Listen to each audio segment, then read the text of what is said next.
La séance est ouverte. L'ordre du jour appelle les questions au gouvernement. La parole est à Monsieur Patrick Hetzel. Merci, Monsieur le Président. Ma question s'adresse à Monsieur le ministre de l'Éducation nationale. Votre réforme des rythmes scolaires patine plus que jamais. Alors que la question faisait l'objet d'un accord transpartisan, vous avez magistralement raté ce dossier et créé des blocages inutiles. Les maires de France sont repartis de leur congrès avec la triste sensation de ne pas avoir été entendus et surtout avec l'impression que vous les laissiez seuls et en première ligne. Dans beaucoup de communes, cette question pose d'insolubles problèmes. Même les maires qui veulent mettre en œuvre votre réforme vont devoir augmenter les impôts locaux pour la financer.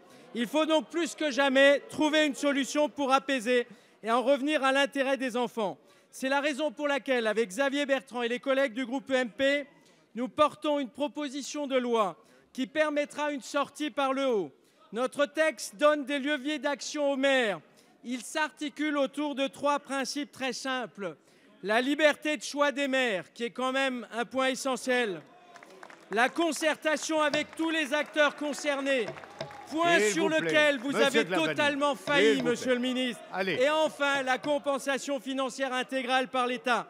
Notre texte est soucieux de l'intérêt supérieur de l'enfant et de la prise en compte de la réalité du terrain. Il débloquera enfin la situation et créera un peu de sérénité autour de l'école, ce dont nous avons besoin. Ma question est donc simple.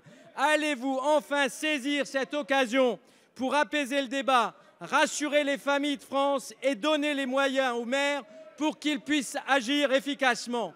En tout cas, grâce à nous, vous en aurez la possibilité demain dans cet hémicycle à travers notre proposition de loi. Je vous remercie. Merci. La parole est à Monsieur Vincent Peillon, ministre de l'Éducation nationale.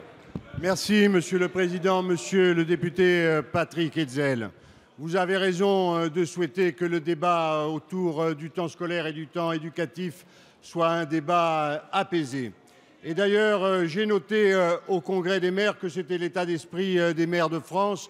Et l'Association des maires de France avait elle-même interrogé les maires et fait connaître un sondage sur les 4000 communes qui sont passées à la rentrée 2013 qui montrait que 83% des élus considéraient que cette réforme était une réforme utile.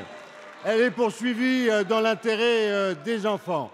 Et je l'ai dit à plusieurs reprises, et d'ailleurs le comité de suivi de la réforme du temps scolaire se réunira le 9 décembre. Il faut que nous soyons capables de mener jusqu'au bout la concertation. Concertation avec les parents d'élèves qui y sont associés, concertation avec les représentants des enseignants, concertation avec toutes les associations d'élus, des grandes villes, des villes moyennes, des maires ruraux. Un certain nombre de recommandations ont pu déjà être faites sur l'organisation des temps à la maternelle. Un certain nombre de bonnes pratiques ont été mises en valeur pour permettre aux uns et aux autres d'améliorer les dispositifs dans l'intérêt des élèves. Vous parlez de la liberté que l'on pourrait laisser aux élus. Jamais elle n'a été aussi grande qu'avec ce décret. Et c'est la première fois dans l'histoire de la République que les élus locaux, et je les salue, car la plus grande partie d'entre eux sont en train de travailler dans l'intérêt de l'enfant à construire ces projets éducatifs, puissent déterminer avec les conseils d'école quelle est la meilleure solution pour les élèves. Quand toutes les bonnes volontés sont unies, on réussit dans l'intérêt des élèves. Il est dommage que quelques-uns dont vous êtes ne veulent pas unir leurs bonnes volontés et mènent un combat d'arrière-garde.